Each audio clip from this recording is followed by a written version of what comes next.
So the theme for today is TRIE. We don't really know how to pronounce it. It's spelled T-R-I-E. So you can try to pronounce it tree as in retrieval, or try as in to make it more distinctive from tree, the normal binary tree. Very special theme, very helpful in a lot of string-based scenarios. Let's have a look at a couple of problems where the theme pertains to and is used in variations. First one is an add and search word data structure, flagged as medium. Design a data structure that supports the following two operations. Void add word, bool search word, word. Search word can search a literal word or a regular expression string containing only the letters A to Z, or dot. A dot means it can represent any one letter. Example, add a couple of words like bad, dad, mad. Search pad, false. Search bad, true. Search dot ad, true. Search b dot dot, true. Note, you may assume that all words are consisting of lowercase letters, so we're not talking lowercase and uppercase. Next one is a map sum pair, so it's not always only about strings. We can also find scenarios where we are actually doing arithmetic. Implement a map sum class with insert and sum methods. For the method insert, you'll be giving a pair of string integer. The string represents the key and the integer represents the value. If the key already existed, then the original key value pair will be overridden to the new one. For the method sum, you'll be giving a string representing the prefix, and you need to return the sum of all the pair's value whose key starts with the prefix. And here's like an example. We insert apple and 3, get 0 output. And then we sum up all the values that start with AP and get an output 3. Then insert APP as an app with the key number 2, output 0. Sum AP should give you the output 5, which is the sum of 3 and 2. It's because we have inserted apple and app, and apple and app basically start with AP. So we sum up over all the keys that start with AP, which is apple and app, and then look into their values, which is 3 and 2, and sum them up. Next one, maximum XOR of two numbers in an array. Given a non-empty array of numbers A0, A1, A2, all the way up until AN minus 1, find the maximum result of AI XOR AJ, where 0 IJ is smaller than n. Could you do this in O of n runtime? So for example, here we get like the numbers 3, 10, 5, 25, 2, 8. Output is then that maximum XORing of that, 28, because the maximum result is 5 XOR 25 gets the maximum number 28. Final, top k frequent words, and top k usually leads one down the road of heaps, but in this case we will find a variation of TRIE, or TRIE, TRIE. Given a non-empty list of words, return the k most frequent elements. Your answer should be sorted by frequency from highest to lowest. If two words have the same frequency, then the word with the lower alphabetical order comes first. Input, I love lead code, I love coding. K equals 2. Output, I love. Explanation, I and love are the two most frequent words. Note that I comes before love due to a lower alphabetical order. Input 2. The day is sunny. The sunny is. k equals 4. Output, the is sunny day. The, is, sunny, and day are the 4 most frequent words, with the number of occurrence being 4, 3, 2, and 1, respectively. Let's go to the underlying theme, which again is spelled TRIE, and it's today explained in a blog by Vaidehi Yoshi in medium.com, trying to understand trees, with very helpful depictions on how to actually implement a tree, and a lot of nice graphics on it. I think the most helpful basically starts right here. As you are building up that tree structure, you are not doing anything binary, or you're not doing anything on specific keys that you are putting in at certain nodes. Your inserted word makes up the nodes of the tree, and it's nicely depicted here. You have your root node, which is nothing, but then you have got all the words starting with the letter P, which is here Peter, Piper, picked, peck, pickled, and peppers. All the words starting with PE then land in the node P and its subnode, or its child node E, which would be peck and peppers and Peter. So here we have Peter, here we have pecked, here we have peppers. And then how about the PI? That's Piper, P-I-P-E-R, picked, P-I-C-K, and then here only here it diverges into picked and pickles, and that's all the words that we're having in our dictionary of words. As we go all the way down to our leaf nodes, we will have spelled out the word. So, if we search for an occurrence of the word pepper, we will find it in peppers. We'll go all the way down here, so P-E-P-P-E-R, and then we will see, is there do we have a child node in here that says, yeah, we have a node that says the occurrence of that word. If not, then we return false. If we have the word peppers in here, then we would have a node here that's a child node, and an occurrence of the word peppers. And that's basically all to it.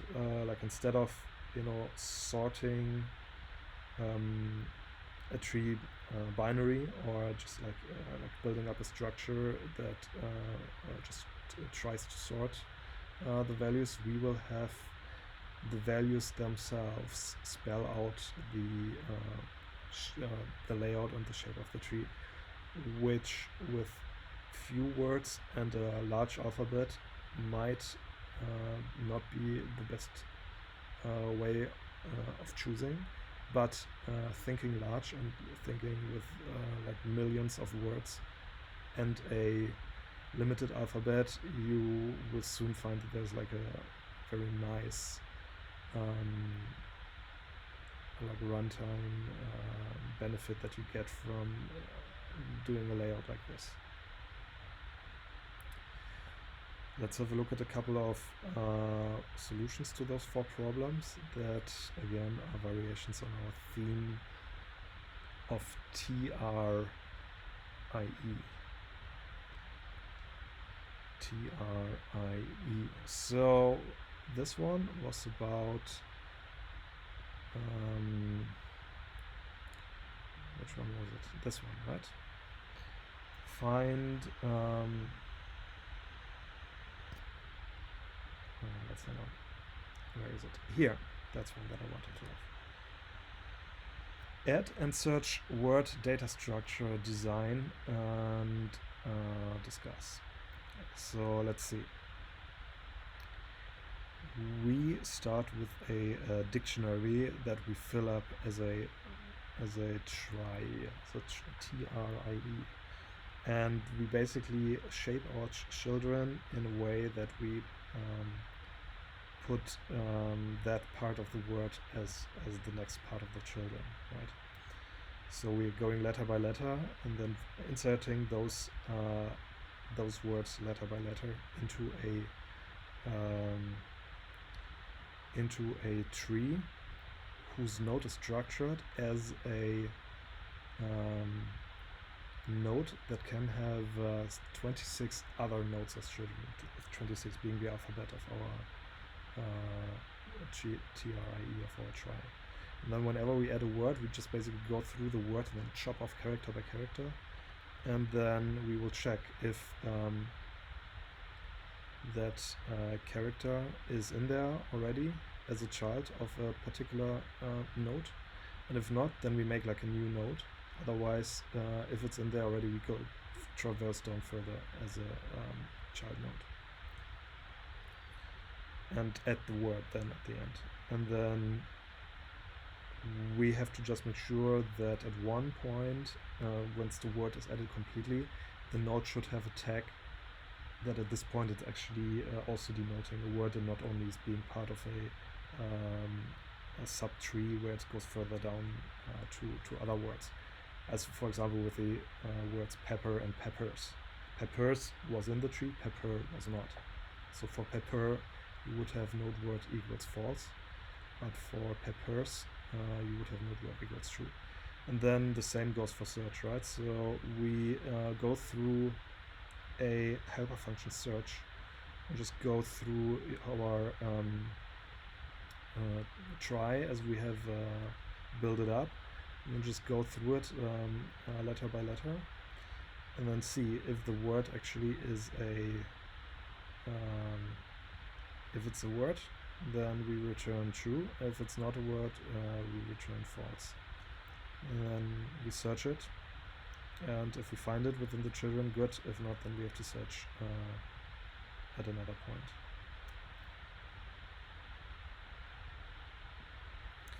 Next one is map some pairs, where we set up a try node, boolean and sum, and here again it can have 26 children. And here the boolean again tells us if we are still inside a sub branch of the tree, or if we have already found an actual word. And then at those elements we actually search for that sum, right? And put it back in there. So let's see how we are doing our inserting, and then how are we actually returning our summing. As we are inserting our string with its value, we start from the root and then go through character by character from our string and search, do we find it in our current node of the tree. So if we don't find it, we will have to insert it as a node. If we find it, then we go to the next node until we are there. And whatever sum is in there already, which if it's a new initialized node, that sum is 0. If that sum is already in there, we will override it, because there was a specification, with the new value.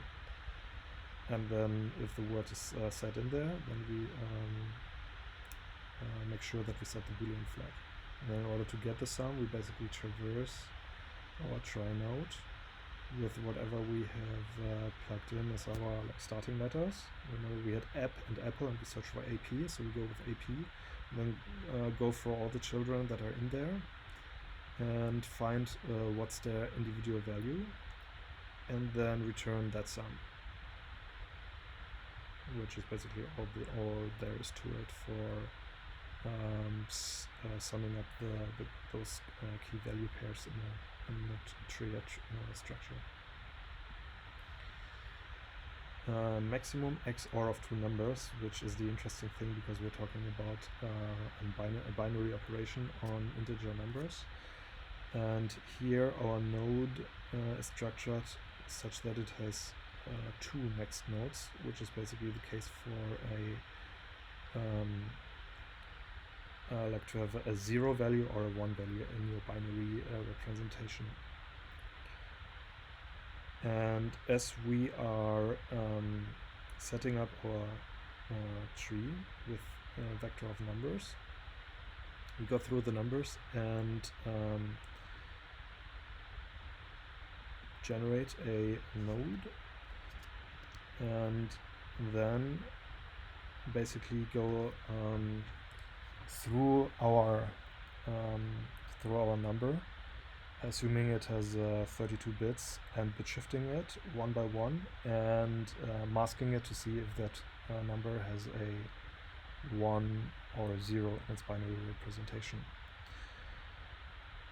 If the binary representation at that digit is a 0, we have to go through the 0 branch of our trie. If it's a 1, we go through the 1 branch of the trie, which is like the interesting bit here. And then we just check again.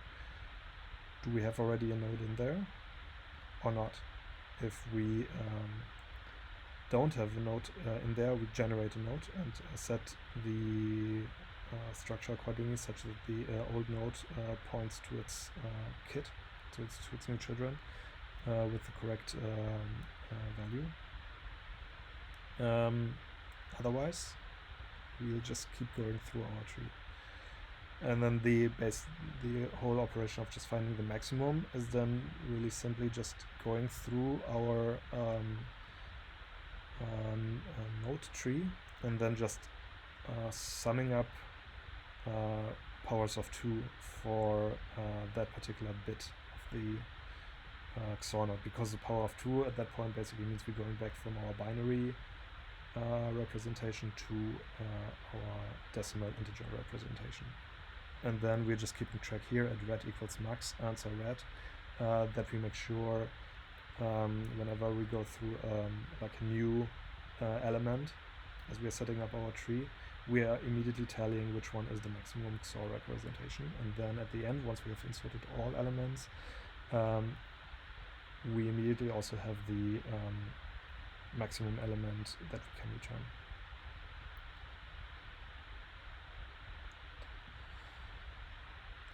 Last one, top k frequent words. Remember, usually when it comes to top k, first thing coming to mind is a heap.